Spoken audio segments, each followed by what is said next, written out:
Right, like to say your names so you all know each other. Heather. Victor. Steve. Nick. Rachel. Bill. Sweeney. Kira. Jim. Marsha. Rachel. Sabine. Ram. Well, you all know what it's all about, don't you? Non-duality. One without a second, not even one. People hear this statement, who am I? And they get stuck with that, looking for years to try and find out who am I. They ask themselves, who's asking the question? What would be the answer? I am. I am asking. So this I you're looking for, who am I, is a question. It's a word, a concept, an idea. So the question is, who am I? And the questioner is, who am I? They're both concepts. So if they're both concepts, who's looking for what? Can they cancel each other out? I am is just a concept. And the question, who am I, is just a conceptual, another thought up thing. So they're both the same thing, so it's pointless looking along. There's no point of view there that you can really relate to look from. So a lot of people don't recognise that the search is over immediately. You don't have to look for who am I. Because the question and the question cancel each other out.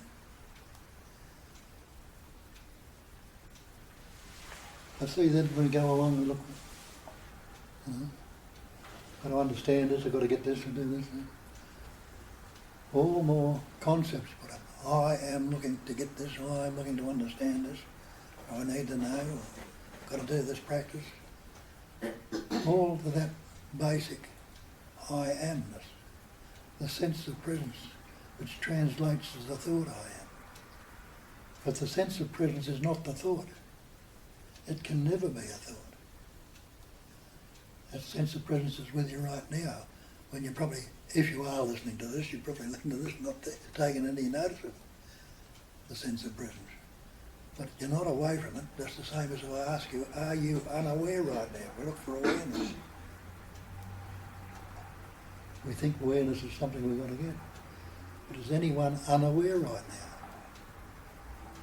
And again, you're sitting there and realise, no, I'm not unaware. So if you're not unaware, what must you be? You must be aware already. But that label you're putting on it, can you give it any shape, any form, any pattern whatsoever? You can't. Is it high? Is it low? Is it wide? Is it close? Is it there? It's just another label. Just like the I am, the sense of presence. We try and relate it to a conceptual image, a pattern we've built. So when they tell us that everything is that, and Shakespeare tells you nothing right or wrong unless you think about it, nothing good or bad unless you think about it. So we get the idea that the only problem we've ever got is thinking. And thinking doesn't need to be a problem. It's a very useful instrument. But it is a vibration of energy. Have a look. See, thought is a vibration. The vibration is a movement of energy. Being a vibration, like, just like you've got a vibration, it's got stoppers on each end, and the stoppers we put upon it are these words we've learnt to require. Look at your mind and see how it functions. It's either good or it's bad. The good and the bad are the stoppers. What have you done? Not thinking good or bad. Where does it stop then?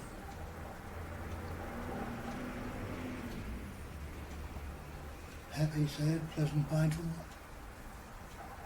The boundaries we put on it all are the word, which we've learnt or acquired. It didn't come into the world with any words. None of us ever did. We've all learned them, picked them up along the way. And the word is not the thing. But to take the word water, can you drink it? Can you wash in it? Can you swim in it? Can you can't do anything with the word. Unless the word fire burn your mouth. So the word is not the actual thing, it's just a label. We put on, so this word I or me, is that what you actually are? I or me? You give it away each night when you go to sleep, the I and the me. If you knew that, you wouldn't lose sight of it, would you? Yet you give it up, and throughout the day you're not thinking I or me when the mind's full of other thoughts. But we habitually believe that it is something, some reality about the I or the me, and we keep relating back to it. And relating to it, relationship is duality, relative to. Realise when the thinking is going on, it's always going on dualistically. Now that doesn't mean to say that you have to get rid of all thoughts and stop thinking. You don't. You need to pause the thought, recognise that there's still living that's going on prior to the thought. But you don't have to get rid of thinking. I think it can be very useful. But noticing the way it vibrates, and always vibrates in the inflow opposites, you know the shit's going to come up as the opposite. But knowing that, and knowing it's the one essence, you're going to be concerned with it. When they say it's the one essence appearing and expressing as everything, realise that's so. There's not two. I use the term, there's not any one-ended stick. Each stick's got two ends to it. One might be rough or smooth, but we don't want the rough one. We always want the good, we don't want the bad.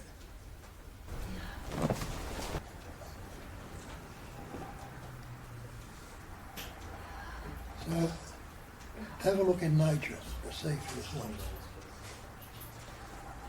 Nature is a vibrating pattern of energy just the same as anything else. And it's vibrating dualistically, and there couldn't be a manifestation if it didn't vibrate dualistically. Could there be day without night? What could there? Or light without darkness? Winter without summer? Movement without stillness? So that's a vibration too. And what have we done there? We put the label of day, night, winter, summer, hot, cold, good, bad. Yeah. But does nature know anything about day or night? Or winter or summer? It doesn't. The functioning goes on. These things go on.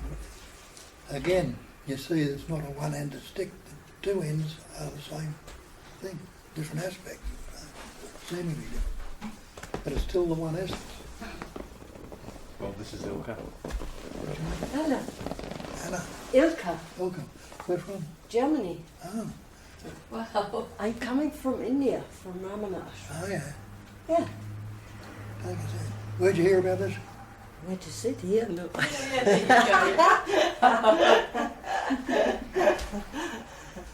So where'd you hear about this? I hear about, I was in this saver shop, and then was someone behind me, he's not here now, and I had immediately the sense he should go to Ramana Ashram, and then he told me from you. And after a while, he said, oh, you know this person, and he gave me your name, and yeah. Fantastic. And then I was going, I'm here to visit my grandchildren and daughter and husband with 4 kids, and so I took the bicycle and came from, Did you? I came from Fitzroy. Oh. I said, oh, maybe when I will not be in time. Yeah, You've done well. and this, I want to see this man, yeah. Well, don't worry about the man, it's nothing. Yeah. But it's the message. And that's the problem. We start worshipping the messenger and miss the message. If you look I at, said, yeah, okay. get the message and realise that that message, you know, you are that what the message is pointing to.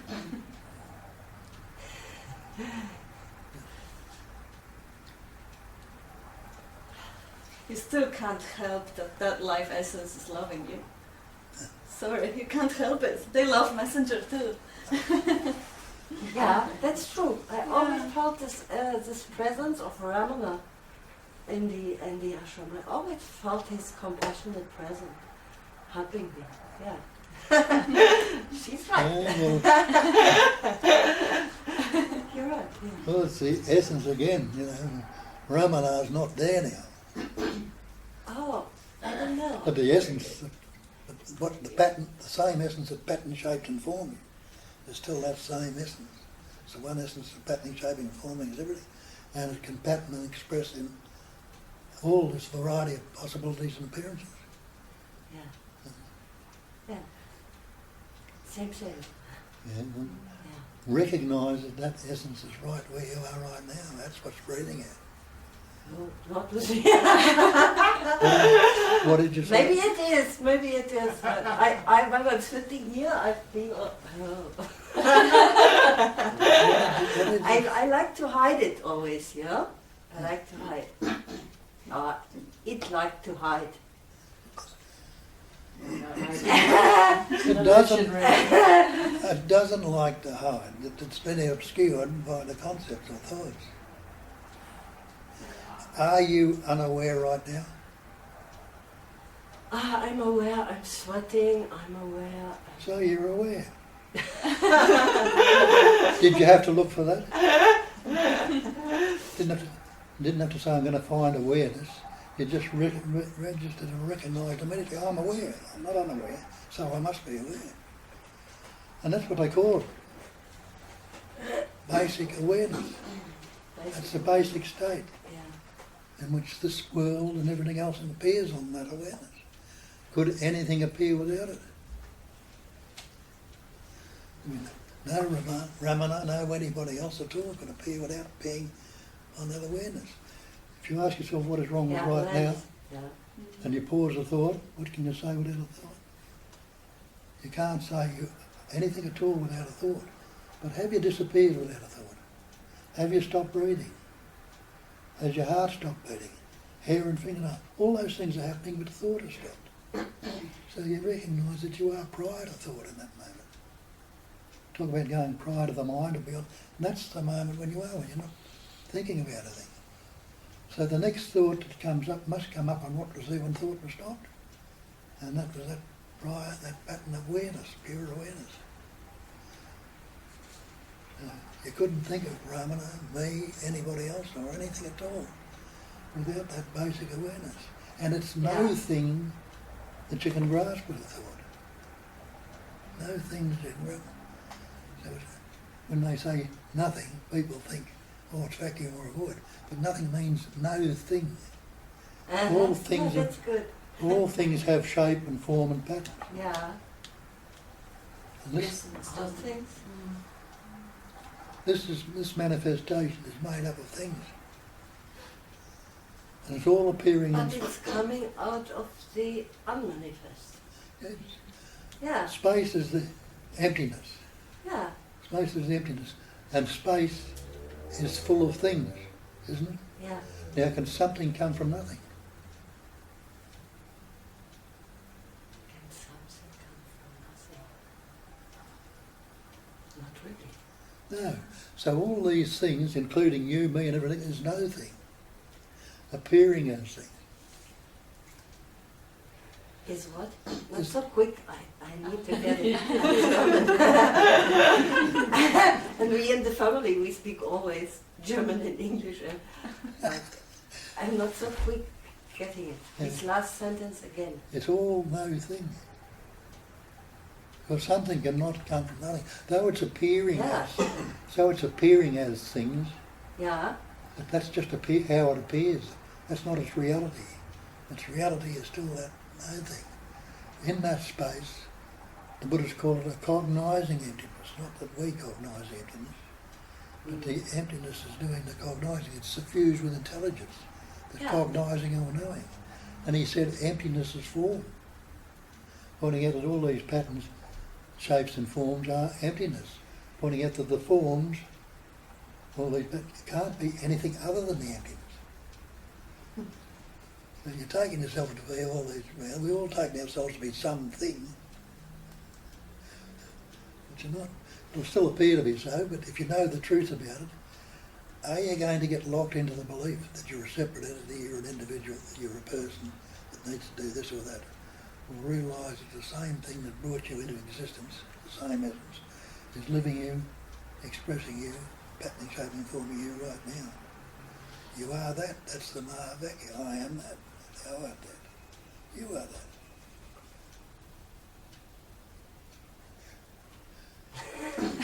Take that back to Tiruvallur. Without my mind, I am. Without her mind, she is. Yes. Your mind is that too. Yeah. Everything is one. It's just appearing, shaping. It just brings forms. It's like shadows. If you think you're the mind, show me your mind. Can you show me a thing called mind? I can show you a thing, what? Mind. Thing called mind. What You is said the you're talking mind? about my mind. Show me your mind. The thing you think you are. So there's nothing solid or substantial there. You just got a concept. A thought mind. Yeah, true. So, but aren't you a little more than a concept? Yeah, you do. Yeah, you are that life essence that's animating that body, that's enabling concepts to form.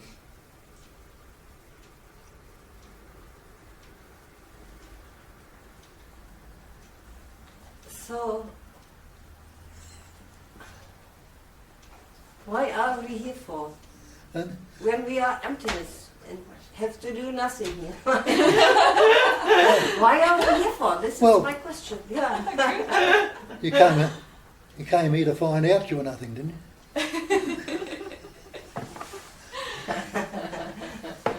When you find that out, you can relax and let the livingness happen.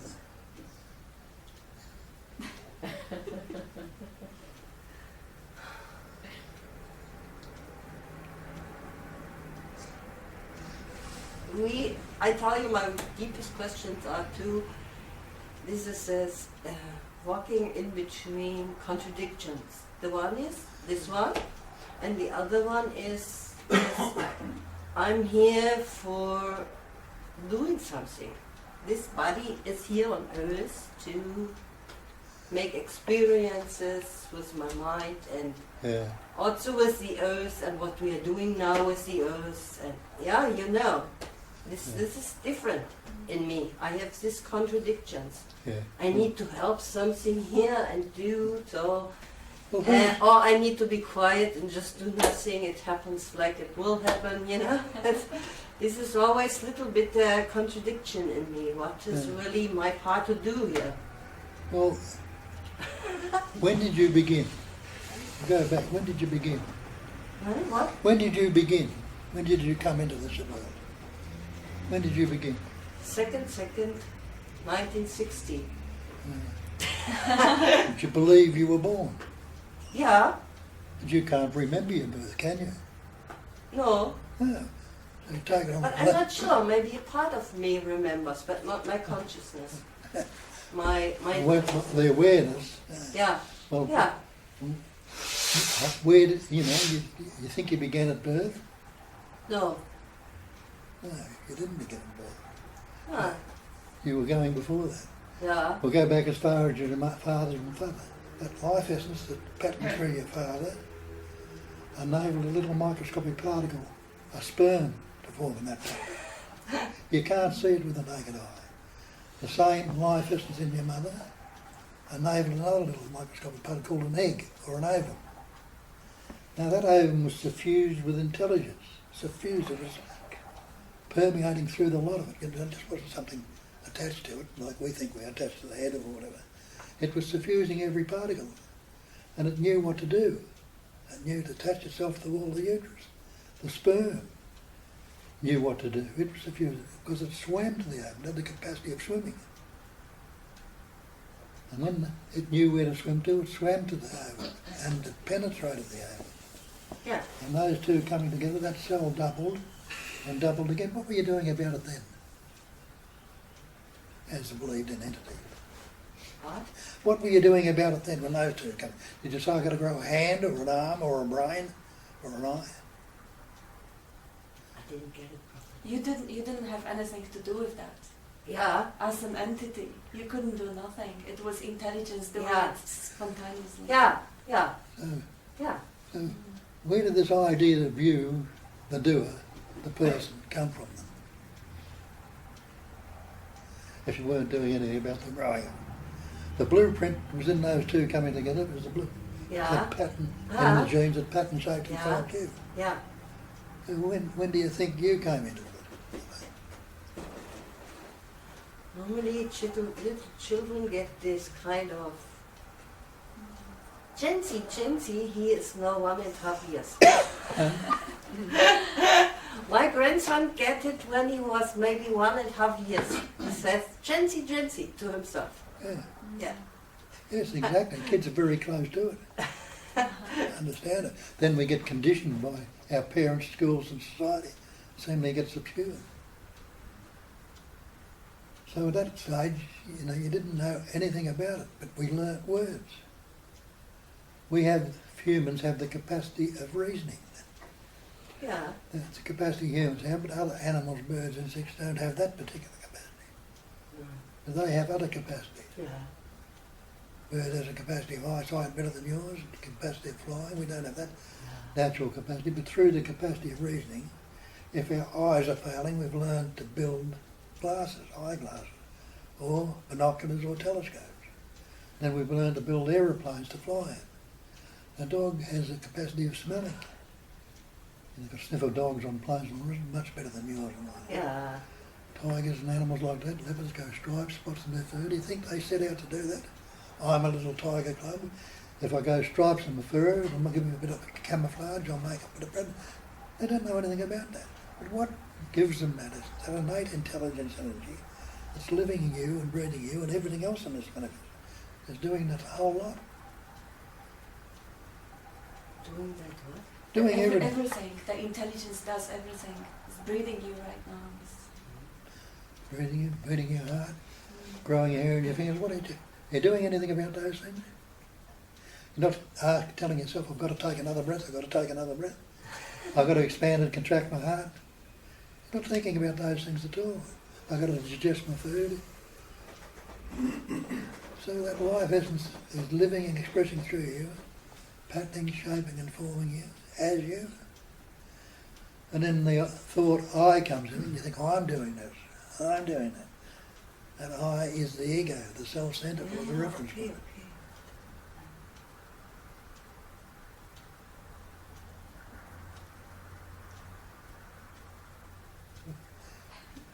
We've got John Yeah, Bell. it's true. Oh.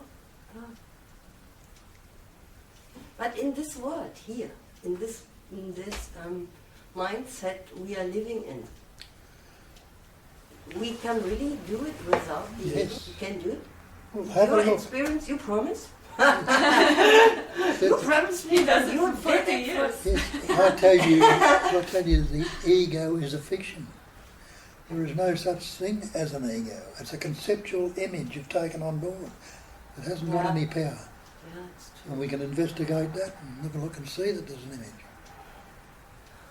The ego becomes the reference point, the self-centre, the ego, it becomes a reference point, which we relate everything to that ego.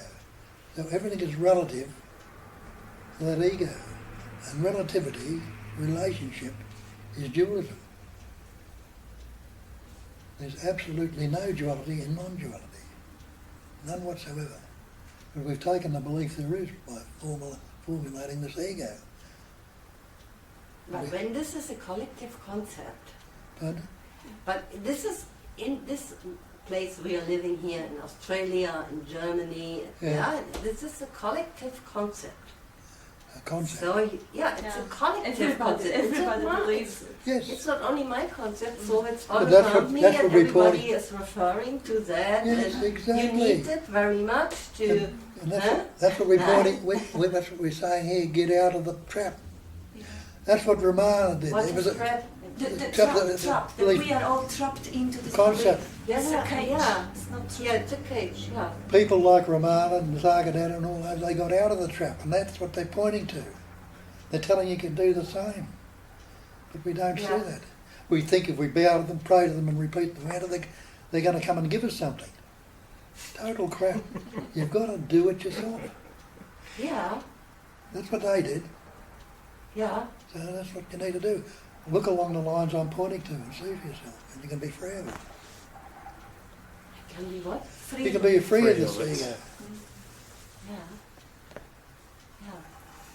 But this is also a contradiction in me. The one side When you knows it is true, the other side knows, oh, I'm living here in this society and this only works, you know, I do education for people and things, and it works all on this ego concepts. Yes. All society Well- things is working on these ego concepts. and what are the So what are the I Tibet, want to live. what are the I can feel hungry, kind of like all that, and sitting around at the street and say, oh, I have no concept or what. Yeah, this is What are the really a Tib- contradiction in me. what do the Tibetan Buddhists tell you? They call it the great perfection. And Yeah, they give it to you in one sentence. The great perfection is non-conceptual awareness. yeah, Drop all your concepts and see if you disappear without the thought. Ask yourself what's wrong with right now if I don't do that.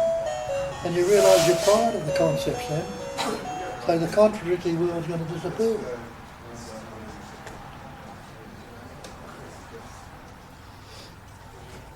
I can sort of resonate with you because my experience is that some people with, people with big egos have accomplished some great things in the world. There's a lot. yeah. Accomplished, In society, you need accomplished big things, they achieved things. With your ego, if you have a big ego, people with big egos have created some big things. You think they'd accomplish that with the ego? Yeah, they good point. had to have a Look, good sense of self. They had to believe that they were capable of achieving it. Yeah, And yeah. that was a concept associated with self. yeah. Yeah. Probably room for another one. You can Rachel. sit here. I'll be happy to sit here. That's a, Could There they? you go. Could they have lifted a finger? Could They could couldn't they have, turned a screw? Could they have moved the thought? Have a thought at all they couldn't have done it without that. without that life essence? No, So what's doing it? The ego, the thought, or the mind, or the life essence? both in combination. Come on. Yeah, but isn't it, so my question is, isn't it possible to, for those great accomplishments to happen without any egos, without any identification? Yes, certainly, That yes. they just happen? Yes. Yeah. It's the people that believed in egos, they think they are doing it, they don't. The ego is a total fiction. It has no substance or any independent nature. So it just rolls on of its own accord, sort of. It just continues to roll on. Okay, so then I'm wondering. It's all what- spontaneous, it's moment to moment, Yeah. not even a moment. So it seems to me that if there's this energy, that just continues to create and roll on its own, I can't believe that it really likes to or is responsible for a lot of the really bad stuff that's happening here. That Stop it from is yeah, so that's painful. what- yeah. So what is that about? How, why? Where's the judge from, is good or bad? Me. But the person or people who are suffering, like Yeah. around the world, like suffering, Yeah. just suffering. It's Well, like, wait a listen. minute, it's hard to conceive. That's, all the suffering comes about from relating to this believed in ego. It's only me that can be anxious. Okay. Only me can be fearful. Only me can feel self-pity. Depressed, unhappy. Me is the cause of all my psychological problems. So They're that's, the effects of the cause, me. That's all the so-called karma is cause and effect. What happens if I investigate? Ask the simple question, can there be an effect without a cause? You can't. Yes, Have a yeah. look for the me and see if there is such a thing there with any substance or any independent nature. We ask you to look along these lines to see that. Yes, everybody is seeing right now. yeah. Everybody is hearing right now. Yeah, I can do that. Yeah.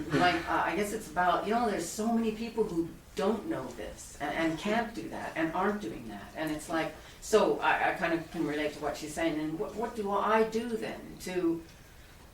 I know it's a stupid question, but it comes. Well, so, I say, if you ask yourself what's wrong with right now, but don't think about it, pause the thought, what can you say? You can't say anything without a thought. But have you stopped breathing? Has your heart stopped beating? Have your hair and fingernails stopped growing? Food being digested? Cells being retained? All those functions going on, and the thought has ceased. So in that moment you're prior to thought, you're beyond prior to the mind.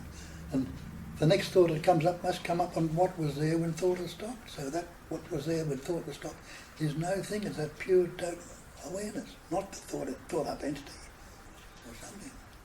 so there's nothing like to consciously do. There's nothing to drum up and organize, to help put it together. The same thing that's breathing you are to make whatever your next activity is. Yeah. But I think what Bob is, Bob is pointing to is the importance of the message. So the message, it maybe is what's required in this world, is the constant retelling of this message of who we are and what our true nature is. And that will lead ultimately to world peace and disidentification with the ego. What is world peace crap? There's been saints, sages and seers down through the ages. Is there any peace? The nature of the mind is to vibrate. It vibrates If we all. find peace, then the world will find peace. There will be peace in the world. But that's future. Look, people look for peace of mind. Yeah, You'll peace of never mind. ever get peace of mind because it's the nature of the mind to vibrate. It always vibrates in the interrelated opposite. The peace is when the mind is not. But if you're not identified with the mind, then aren't you at peace? Yes, you're not with the mind in. That's why they call it the peace that passes all understanding. It's not something that can be grasped with a concept. The natural peace is there. But looking for peace of mind, it's the nature of the mind to vibrate. What's your mind to see? It's either good or bad, pleasant, painful, happy, sad, loving, hate. Always in any related opposites. And the boundary we put it on the word. And the word is not the real. Take the word water. Try and drink the word. Wash yourself with the word. Swim in the word. You realise you can't. Does the word fire burn your mouth? This word me or I is just another conceptual image that we've got energy of beliefs gone in and we think it is something solid and substantial. I get you. It's yours, take it.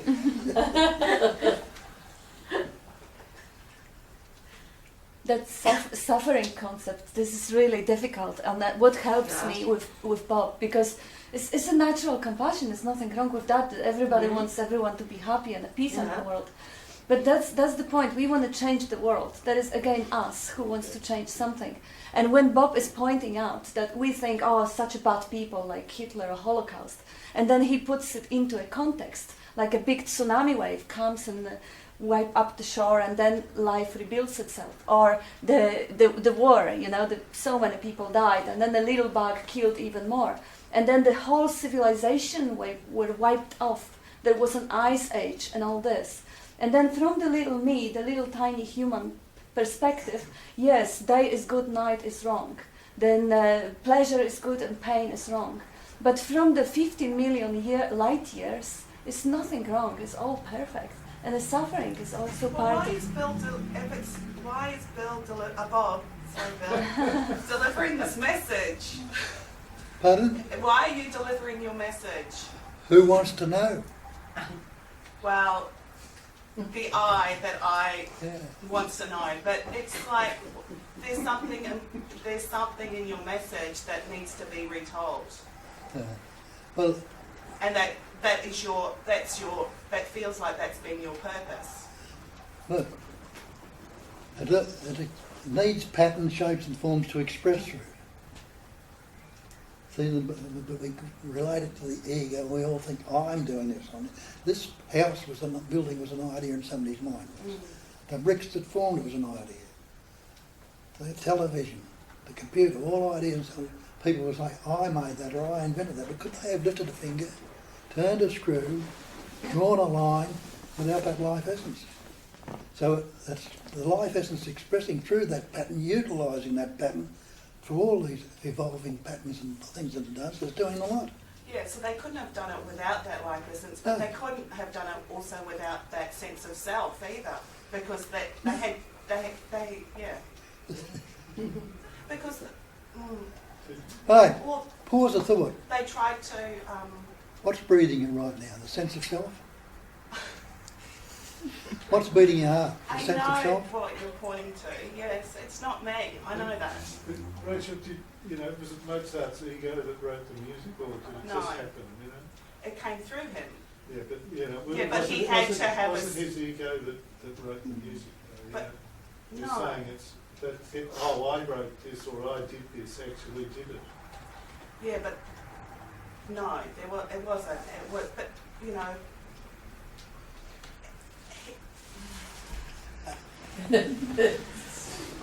What you're feeling there is the stubbornness of the self, not wanting to let go. The stubbornness of the resistance of the me, wanting to hang on for dear life. No, I'm here. Don't ignore but me. I've created my sense of self in such a certain way. You haven't created anything. That's just Well, an appearance. And the Everything energy after of I am is created. the energy of belief has gone into this concept of me. Yes, that's because arisen. everything after I am, has created my definition and my sense of self. Is there any static point to any of it? Is there any self-nature to anything? Or is it like the ancients say, it's Maya, it's illusion, it only seems to be there. It's a phenomenal illusion, manifestation. The definition of phenomena is that which appears to be, pointing out its only appearance. There's nothing solid, substantial, and it's all spontaneous, it's not time bound.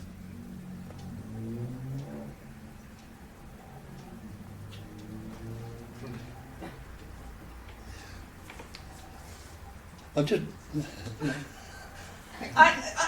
I understand what you're saying, but I'm arguing for the sense of self. That, but I know that it's illusionary. I know that it's well, if you, created by me, but I've always had to created. well, if you're arguing for the sense of self and there's no self, it's futile. But I have to create that sense of self in order to operate efficiently in the world. Well, show in me order the- to create what I wanted to create. Show me the sense of self that's creating the world that's doing anything.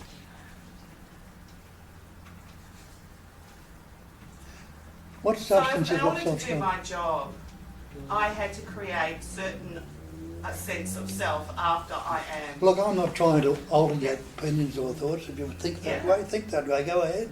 But if you move to question it, you'll question it and have a look. Yeah.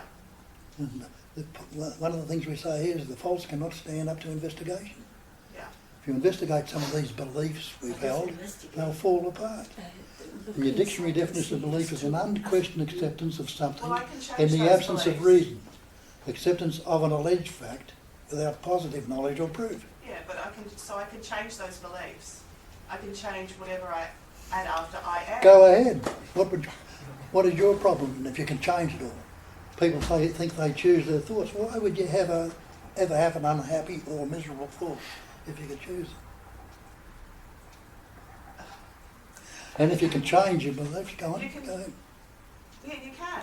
And the reason why people have unhappy thoughts is because they don't know that they can choose their thoughts, or they don't know that they have any control. And that's, Can you choose your thing? I can choose whether I focus my attention on certain thoughts. So what's your next thought going to be then, if you can choose it?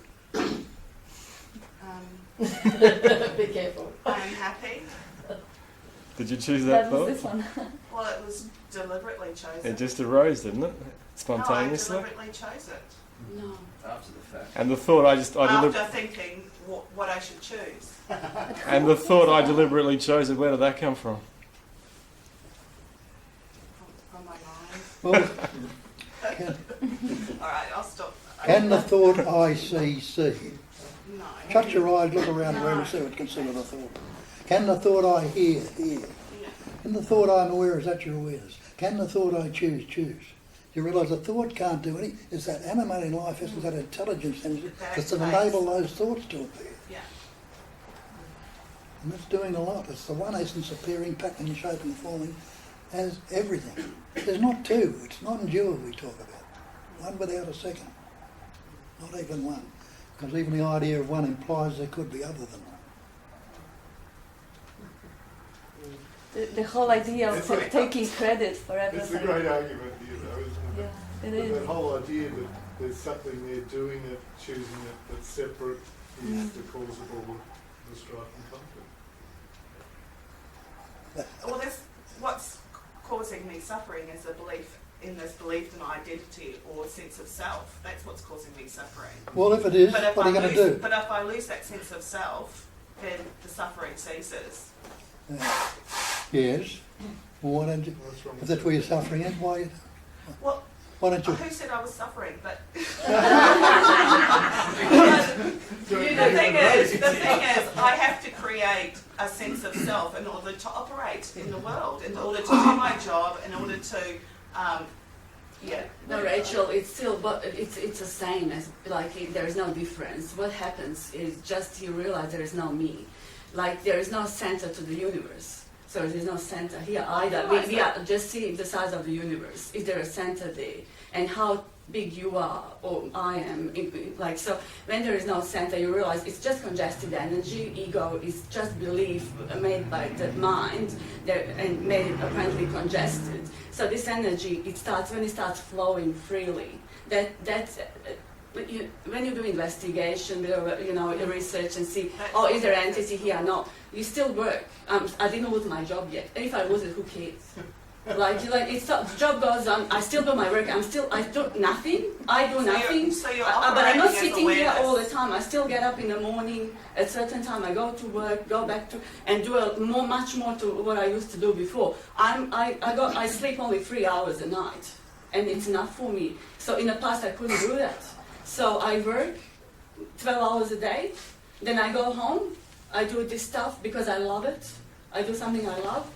My life I live because it's here and now. Wherever I am at work, here, elsewhere, it's always here and now. I cannot live it. You cannot live it. Just realize you cannot live it. You cannot leave the space. You are always, wherever you go, it's going to follow you. It's always So there. you're saying to me that you're living as awareness. Yeah. You are it. You are Yeah, the, you you too. are You So only I'm take Can- living it as, you can't live it. I'm Yeah. creating a conscious. Yeah. So that the difference between living as awareness or a conscious. There's no suffering. Oh, That's okay. the only difference. Yeah. Can you get away from this awareness? No. Well, you must be living as awareness too. Yeah. And think of ants It's or the- bees. But then I- The pattern, shape and form, you're taking the pattern, shape and form to be real, but it's not substantial at all. That's just nothing but a vibrating pattern of energy when you break consciousness it and down. awareness. Pardon? The difference between consciousness and awareness. Consciousness and awareness. Well, you're aware. You're not unaware right now. You're aware. Just look around the room without awareness, without labelling anything, and you know what it is immediately without labelling it. As soon as you're labelled, that's so and so. You brought consciousness into it. Now, Yes. leave that consciousness. This so and so. Don't start the story. Don't activate it. That's not going to get you down. When you start the story, You the become story will go unconscious. on and on and on. Get a conceptual. Right. And the nature functions without the center. Like you go to the societies like ants or bees. They are forming the whole societies. They're working their asses out all day long. And they don't need anything to operate that working. It's just happening. Nature knows what to do. And we can work in the same way. Because if you need to do something specific at work, the thought will arise and the body will follow the thought and it will be done. It's just that we have the habits. No, I have to take responsibility. I have to take credit. I did it. It's totally unnecessary. It actually is a burden. As she said, it's contracted energy that keeps you asleep for 9 hours instead of 3 or 4. And it will happen when the body needs the toilet. It will happen. The thought will come. You don't have to. Yeah, it's just like in the nature. It works. It's just you know it. You have total understanding of it. You just have to give it a go. Yeah, the wind doesn't say I just blew like bit of a I was just on a steroids. a little light, or I just had a bit of a blob. Or sun doesn't say I shine, it just shines, but doesn't claim anything. So there's nothing here to claim. That's just a false concept implemented by our parents, by the society. So there's no me. When there's a realization, there's no me. Everything happens by itself. So there's no one to claim something. So just be the nature. We are the nature. We can't be anything else. So there's no reference point in the nature. And actually, the good thing is that's what Bob showed me a few months ago. That was look at the conceptual image you have of yourself and see what it is. It's just a bundle of thoughts and concepts and memories and behavior patterns, reaction patterns. It's absolutely nothing else. It's just a phantom. It's a ghost. It's nothing. And then once you see it as nothing, you don't have to be a slave to it anymore. And then suddenly things are happening spontaneously. They don't have to be taken on personally. Nothing, not even a suffering of the world. It doesn't have to be taken personally. It's nothing personal. It's, nobody can offend you, ever. Because they also relate to the image they have of you. Nobody can touch you. It's just natural expression going on. It's just flow of love or life.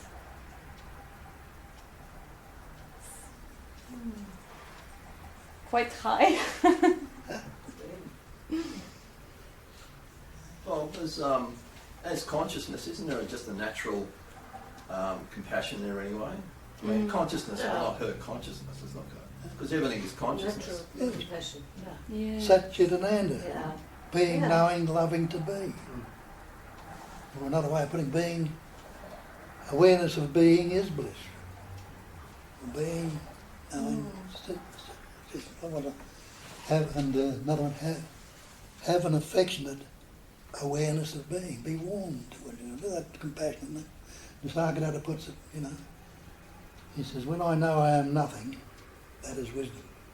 When I know I am everything, and between those two, the pure intelligence vibrates, and the tool vibrates in the element.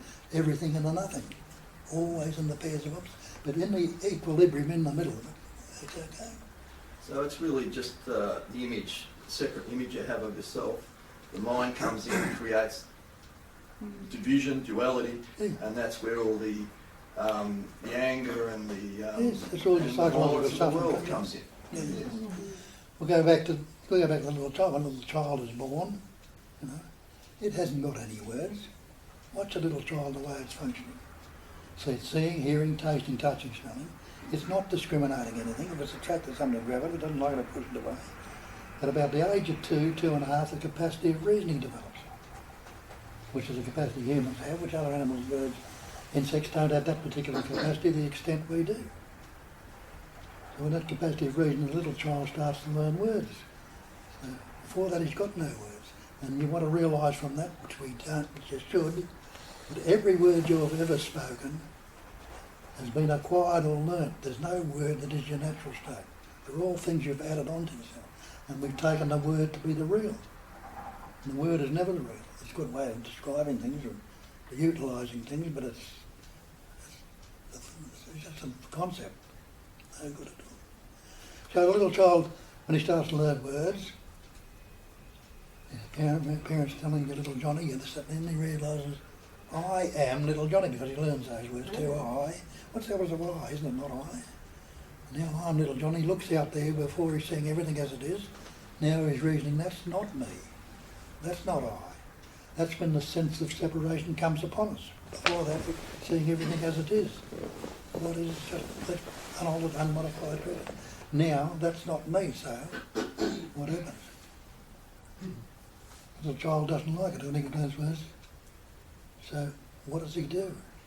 Instead of functioning spontaneously, like he has been up to that, he's learnt this word, he starts relating to the word. So if something comes up and I like it, how do you know? Well, I've had this experience before and it's good, I like it. Not realising that the manifestation, as they tell us, it's Maya, it's illusion, and it's transient. It's constantly changing. So it's not going to be there forever. So these good things, no matter how much you love them, how much you want them to do to them and all the rest, they're not going to last. They're going to change. Some way they'll move away, get bored with them, or they'll die. They're certainly going to change, because it's the nature of it. but we don't want it to go. So now what's he trying to do? Believing, instead of acting spontaneously, he's relating to this me. He thinks he can alter it, modify it, correct it. I like it, he wants to keep it. Not knowing it's going to go. When it starts to go, he resists it from going. Trying to resist it, keep it there. Resistance is conflict. Any resistance you are in, you're in conflict. And any conflict you are in is disease. That's the anxiety, the fear, the guilt, is that disease that comes up when you're in this conflict. Something comes up he doesn't like, the same thing happens. I don't want this, meaning it's resistance, conflict and disease. That's where all our psychological suffering comes about, this constant conflicts that are going on. Now have a look in nature. Nature is Maya, it's illusionary, it's dualistic patterning, and it's always displaying in the pairs of opposites. But nature hasn't formed an ego. So day doesn't fight with night. Silence doesn't fight with sound. Widow doesn't fight with someone. Movement doesn't fight. They come, move along, take their turn, move on, it's relative. But we're in this constant conflict all the time. That's why we need to look at and recognise that this ego is a total fiction we're relating to. Not relating it to anything. To recognise that you've got no cause to relate to, can there be an effect? Just like in nature then. The effect, where's the effect going to lodge if you're not relating to the cause? No, for us, nothing. Well, try it, and that's what I say. And look at these things and see for yourself. So it's the image of yourself you have that you have to defend and you have to keep going. So, yeah. But you don't. You recognise a lot of this falls into place naturally, and things that you'd see would be conflict before, they'll sort themselves out. Banki, the Zen monk in the 16th century, called it the unborn Buddha mind. He says everything is perfectly resolved in the unborn mind. Why exchange the unborn for thought? And as we do, that unborn mind is that what we call pure awareness. Natural, non-conceptual, Pure ever free. awareness. Pure awareness. But I understood now. And pure awareness takes place in this room instantly, effortlessly, well, everywhere we look. is anybody unaware right now? That's the simplicity that people don't miss. When you ask you, are you unaware? You say, no, I'm not unaware. If you're not unaware, you must be aware. But it's there and not noticed. And it's always been there. And then the next thing, the consciousness comes up and makes it worse. I think it's time to mention the blue sea, Bob. Really important. You give us this beaut story so that we go down to the blue sea and investigate to see if it's blue. Yeah. We go down and have a look. And we take our glass down and dip it into the sea, and sure as eggs, it's clear as. And we stand back and it's still blue. Having investigated, we know that it's clear. Why do you give us this story? That story is to assist with or to make clear that when you examine the I or the reference point or the ego and find out that it's a phantom, and then you stand back, there is still this Bill and this I and this me, this notion of I. Bill's still at work arranging his files and whatever. But it's all spontaneous. When you say, are you unaware right now? And then I say, no, I'm aware. That awareness is just spontaneous. That awareness cannot be 5 seconds ago or 5 seconds hence. So that awaring, I'm going to call it, just arises spontaneously in the immediacy right now. And where would the notion of I appear except in that same spontaneity, pointing very solidly that the I, whether it arises or not, and the seeing and the seen are all just one. It's just undeniably one. And that's really what this is all about. It's Advaita, it's not two. And that oneness, then all the questions are resolved. There can't be a me if there is one. Because if there was a me, there'd be me and it. There can't be a me, there can't be time, there can't be duration, there can't be anything. There's just what is. And you're saying that's everything, all the things that we're discussing, it's in that perfect Yeah. sex, that Yeah. one center that keeps pulsing each time. That's all that there is. That's what you're saying. Try and nail it down, you can't. Then on that blue sea one, you go down and recognise the sea, there's no blue water there, though it appears the same with the water in the mirage. You can drive up and then the water disappears. When was there ever any water there? When was the sea ever blue? Never ever was, never could be. So the difference is now you know the truth, and that's the scriptural statement. Know the truth, and the truth will set you free. So you're no longer going to believe in it if you're saying that it appears to be blue or there's water in the mirage. They'll still appear to be, but you know the truth about it. And you're free of the belief. When you know the truth about yourself, you're free of that belief too, that you're a separate entity, you're an individual, you're a person. Not so.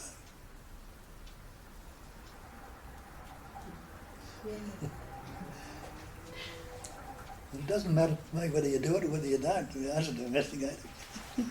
Yeah, there is a place for ego there, in one. Yeah. There's no skin off the snows here. But if you move to do it, somebody will bring you here to look at this stuff.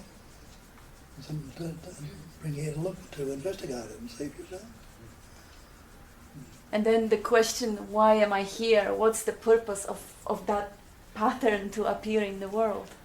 Let's find out. Let's discover. If there is no self-center that will block it and hang on to things and be really an obstacle and resistance, the life will naturally flow where it needs to flow. It will give a hand whoever needs to have the hand given, or it will accomplish an art or whatever naturally without the resistance that blocks it.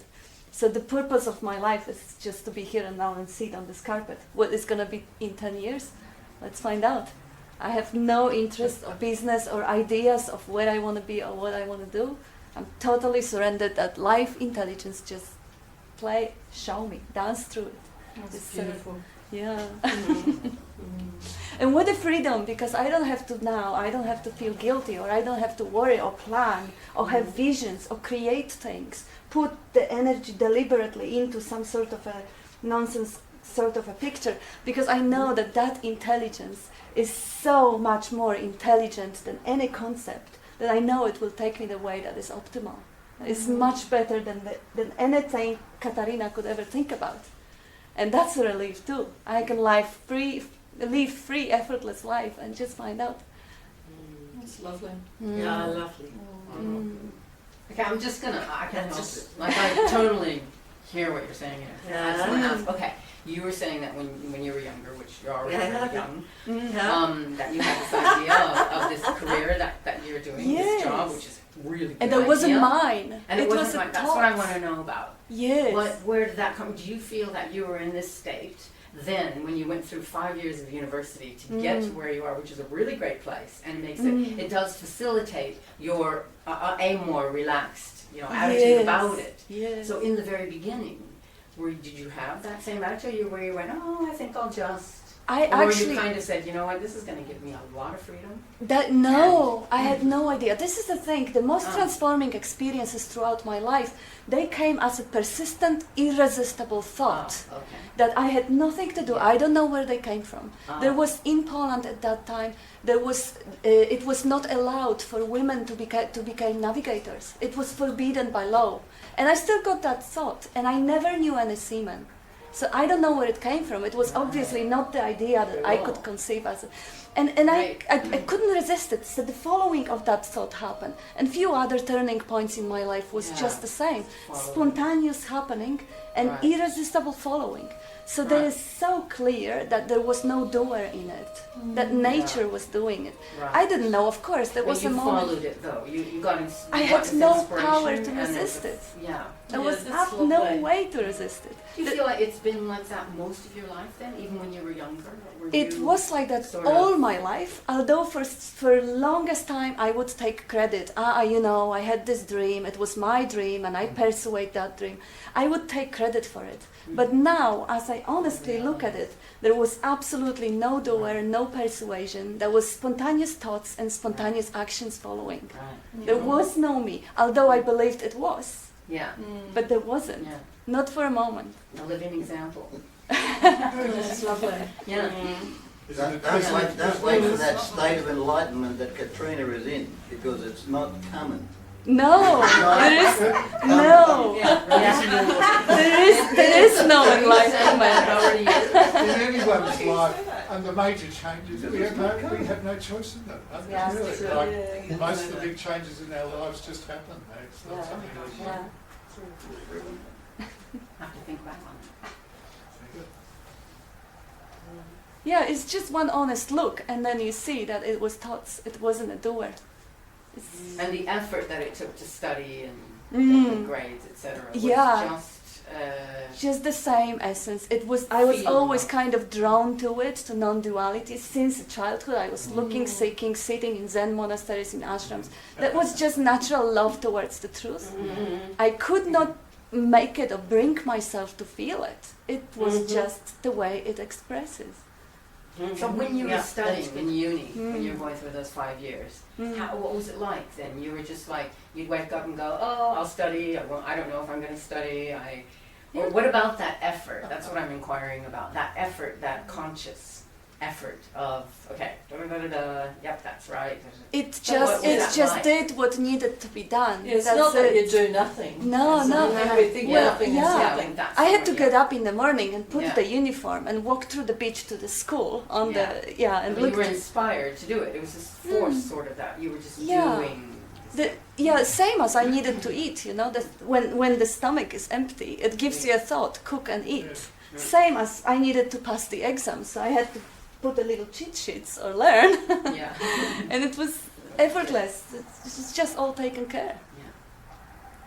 And It looks of- like you're doing stuff, but you have this thing surrounding it, of this Yes. understanding of this is just happen. This is happening. And But I'm at not that living. time, I had no idea. So I was suffering of anxiety. Oh my gosh, what if I don't pass this exam? Oh, what is going to happen? I'm going to be kicked off the school. Or what if I don't find a job? There are no women doing that job. So what is, I had all that psychological shit going on all the time. Not all the time, but a lot of time. It was there because I was taking credit for what was effortlessly happening. Right.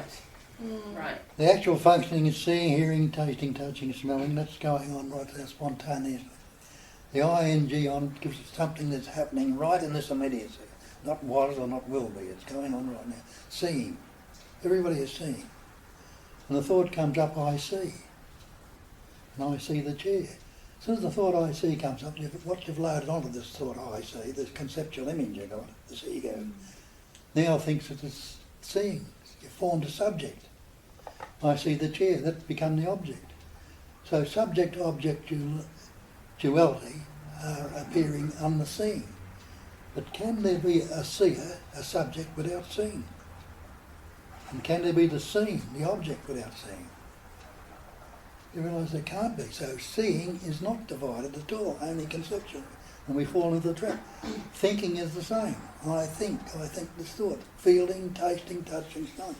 We're all divided into duality. But it's not actually divided at all. It's the one essence that's expressing as everything, seemingly. And while we go into the division, the conception, oh, I like this or I don't like that, instead of be the liking, letting it come whichever way it will, we'd seemingly divided and separated. It's the conflict. So nobody is doing anything, anytime, anywhere. No one can do anything, look. Well, as I say at the start, I'm not talking to anybody. I'm not talking to any mind. I'm talking to that I am that I am.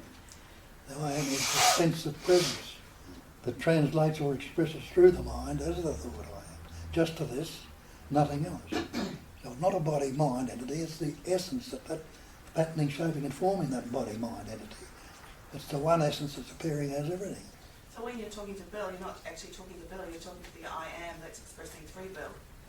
There's no one here talking to it at the same time, though it appears to be so, just the same as the sea appears to be blue. But you're really When you talking look at to it yourself. closely, pardon? You're talking to yourself. There's no way in. I'm just clarifying it. I'm just like... It's the one self appearing and expressing, patterning, shaping, forming as everything. That's what we don't get. So when I'm arguing with you, I'm really arguing with myself. Enjoy it. Well, the sense of presence is impersonal. Yes. Yes. Yeah. Well, look, is there anybody who is not aware of presence right now? When they say, I'm not unaware, so I must be aware. Are you aware any other place than in this presence? Non-conceptual, ever-fresh presence awareness. That's what the Buddhists call it. Just this, nothing else. But we put all sorts of concepts on it, and time, bring time into it, and then it becomes conceptual. Not ever-fresh, but some static, time-bound thing. Get logged into it.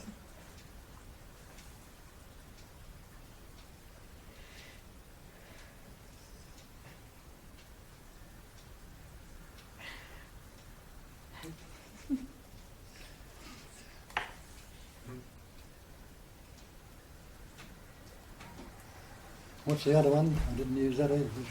Not, I can't teach you anything, and I can't tell you anything. All I can do is point toward and ask you to look to where we're pointing to see for yourself. Because there's nothing that anybody can ever give you, and there's nothing you can ever get. Because what we point to is non-duality. It's one without a second. So who's going to get what, when, why, or how? It's already that. That's the Mahavakya. I am that, thou art that, this is that. And we know that in our language. We say that's a chair, that's a carpet, that's Bill, that's so-and-so, that's somebody else. We're putting labels on the thatness. Now what is that? You realise that's got no front, no back, no height, no depth. But you can't negate it. And there's no becoming. There's no, I'm going to get this next week. I'll just involve a few more times, read a few more books, listen to a few more YouTube videos. This is it. And that's that. Well, Satchitananda is not becoming, knowing, you know, it's being, knowing, loving to be, being. We call God the Supreme Being, you like to use that term, we call ourselves human beings. Take off the label human, take off the label supreme. Separate the beingness in this room without a label. Again, that's being you, that's being me, that's being a carpet. Well, that's all labels we put on that one essence that's appearing, patterning and expressing as everything. And you can only be that. Right? And you often say Jesus Christ, Buddha, or any of the other ancient masters who've never gone any further than Nothing. Yes. Nothing. Can't go beyond nothing. Damn. No thing. And the no thing is the everything. They call it, you know, what do they call it? The absolute. What's the absolute? Isn't it totality? Can you take anything away from the absolute? Wouldn't be absolute, would it? Can you add anything to the absolute? Wouldn't be absolute. You can't add to it, you can't take away from it. That's what another one was saying. If from the, they call it perfect, if from the perfect is taken, only the perfect remains. So no matter how it's appearing, patterning or expressing, to you and me it might seem odd or uneven or whatever, but it's still perfection.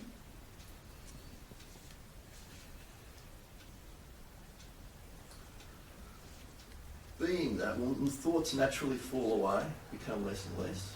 Yeah, if you look, investigate something and you see the falseness of it, once you see something as false, you can never truly believe it again. No, out of habit it might come up. But if it comes up, you'll recognise it again, and it loses its intensity. You can't get the same energy of intensity into it. Yeah. And then you can't, it's going to drop away of itself after a while. And some thoughts will stay, like Yeah. action thoughts will stay. Like action thought, like I'm hungry, I have to cook. But the thoughts of future or worries, they're useless. Like there's no depression, anxiety, and all Oh, that falls. yeah. That's important. Whoever was depressed, anxious, had some attachment to something, drinking, or whatever, it just falls off. You've got to understand that thought is not the enemy. It can be very useful. It's not the enemy at all, but because it's a vibration, it's become very problematic because it's a thought that tells me I'm not good enough, it tells me I'm fearful, it tells me I'm unhappy, this, that and the other. Thought, can be utilised, it's self-destructive in that way because it's vibrating in the opposite all the time. Look at your mind and see how mechanical it is. If you're not in the past, which is memory, you're in the future, which is anticipation, imagination, and somewhere within that range is either good or bad, happy, sad, loving, hating, positive, negative. Watch the thought and see how it vibrates in any other way. And the boundaries we put upon it are the word. The limitations are the word. And the words are not the thing. So you're in a totally thought-free state anyway, aren't you? Thoughts come and go but don't stay. Thoughts, yeah. Thoughts. Of course they do. Where are yesterday's gone? Is there any thought pasted in your head? And thought, feeling and emotion are one and the same thing, three different aspects, just like steam, water and ice are different aspects of H2O. But we start working on our thoughts and our feelings and our emotions. Doesn't have to be so. And you recognise that the one hasn't. I think the ideal is a thought-free state. Like, Yeah, but people get that wrong. Yeah. When people hear you've got to be thought-free, people think they've got to push every thought out. Yeah. But it's not. It's just let the thought be free. Yeah. Where you're not attaching it to anything or fixating on anything. Unfixated awareness. One of the Buddhist statements is be utterly awake, with the five senses wide open. That's what seeing, hearing, tasting, touching, smelling equally. But most of us are in the head most of the day. And to the exclusion of the seeing, hearing, tasting, though it's there going on in the background, and there might be something valuable going on in that we miss out on because we're stuck in the head stuff. So it says be utterly awake with the five senses wide open. It goes on to say be utterly open with unfixated awareness. Where you're not fixating on one thing, then you're equally in the seeing, hearing, tasting, touching, smelling. You can't be thought free. I mean, No. no more than you can be hearing free or seeing free. But it's just that we grab certain thoughts and stick them away and say, "Oh, that's me," or so that's something to work on, or whatever it is, and start building up all these ideas. If you're not fixating on them, they come and do their purpose and then move on. We're fixated on keeping them there when it shouldn't be there. It's holding everything else on. So that's how the separate self becomes solidified. Seemingly solid, but it hasn't got any substance or any independent nature. It's a total fiction. So in that dream, do we live as objects, really? We sort of live as objects, lost in thought. You are life itself, not subject or object. They're expressions, patterns appearing on it. You are the life, only the one life. Life continually lives on life. There's no room for death in it whatsoever. Out of life, more life is continually going.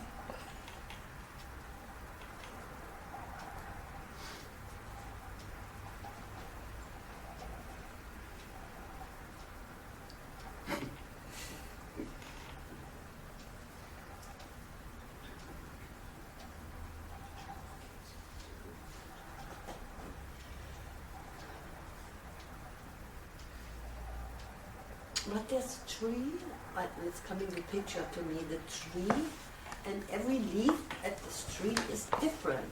Yes. Yes. Yeah, this is individualized or not? That's the wonderment of this, is pattern, shape and form in all diversity, in every appearance and every possibility. Yeah, But it's still the one essence that's expressing through it. yeah, that's true. It just shows how creative and how intelligent and how beautiful this life is. It never repeats itself. Yeah, Yeah. Yeah. It's just dancing, showing, and look at me, I'm just so beautiful. A lot of people call it God, and that's where it gets skewed, because they've got the concept of what God is. Some of you might be atheists, some of us agnostics, some of us Christians, Hindus, Yeah, Buddhists, yeah, Muslims. yeah, Start yeah. talking about God, you're related to what your traditional belief is, and start to get that warped idea from that on it, you know. yeah. See it fresh and new, I call it intelligence energy, and that's just a label too. When I'm talking about intelligence, I'm not talking about intellect. I'm saying, look out there in nature, see the way the nature is functioning. There's galaxies forming, planets moving around, Earth going around the sun, seasons coming and going. Doesn't it imply that nature itself is suffused with an innate intelligence? There's not some old guy out there on a cloud. If you pray to him, he'll do this and he's going to beat the hell out of you if you don't. It's suffusing every particle. And you are no different from nature. It's that same intelligence energy that is breathing you right now. You think you're breathing, but it's that. It's beating your heart. It's digesting your food. It's growing your hair in your fingernails. All those things are happening without you having to think about them as an entity. Replacing cells in your body. Doesn't it imply that that body is suffused with that innate intelligence also? But we take a delivery, oh, this is me, it's no, I'm separate, I'm apart. I'm an individual, I'm a person. Or I'm inferior, I'm not good enough. You are as beautiful as these galaxies going around the sun, as these leaves or flowers. You are absolute perfection because you are the same life essence. There's nothing ever wrong with you. You are perfect. Because if you look out, everything is God, everything is perfect. There's nothing you need to correct or change about yourself. But it's funny, when I see you, I think that's true. When I see me, I think no.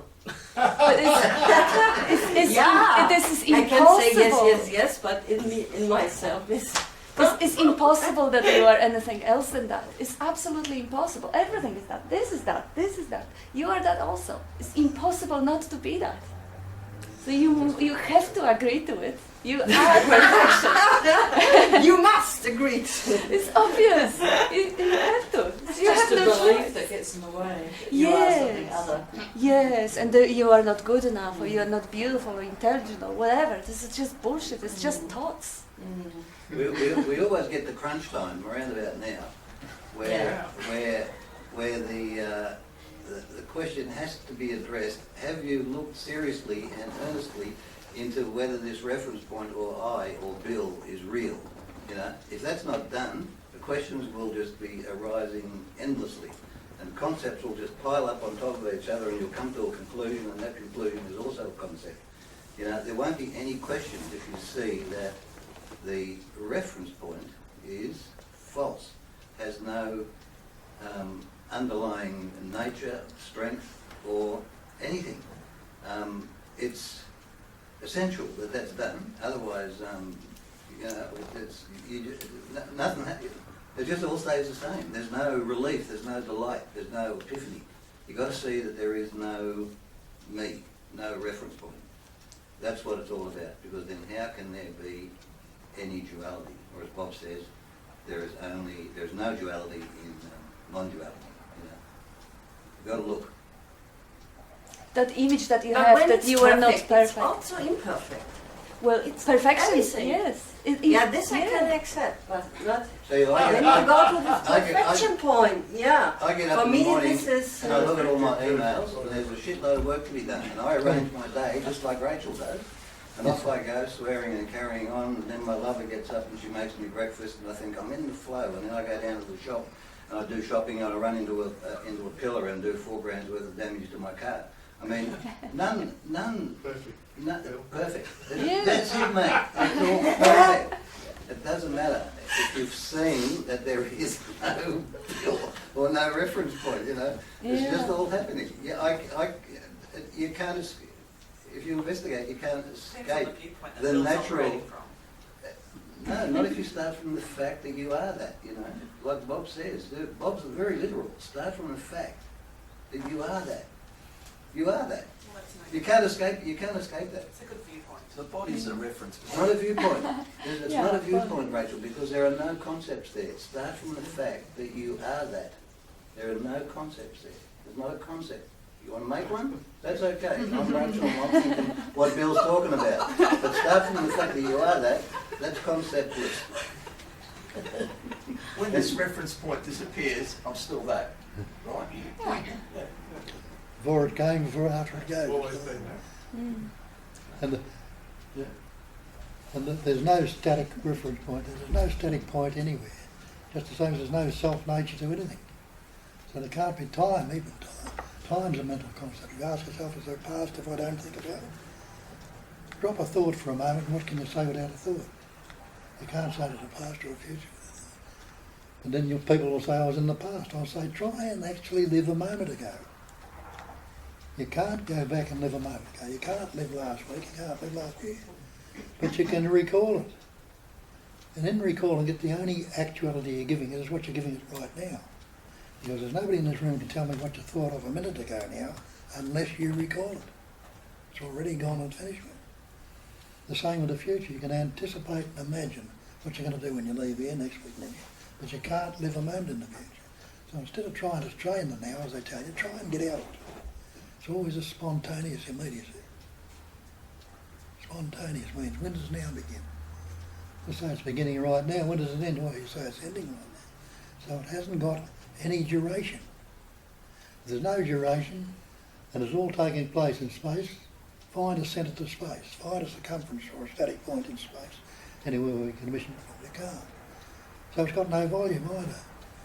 So if there's no duration and no volume, can there be a path? There's no path, can there be a destination? Well, where does that leave you? Right here, right now, present and aware. Sure? But would you describe presence as stillness? And Would you describe presence as stillness? you could call it stillness, right? But people start looking for stillness and silence and realise there's more stillness in this room than what there is movement. And there's more stillness outside in space than what there is in movement. There's more silence in this room than what there is sound, saying out there. So the base is the stillness and silence in which sounds and movement appear. Don't have to look for them, recognise they're constantly there, just so being unaware, the awareness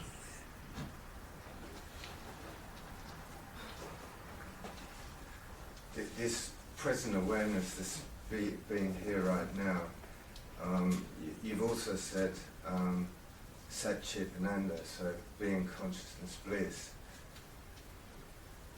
Probably most people would have no problem with the being part of it and the consciousness part of it. Where's the bliss? yeah. That's the consciousness. Well,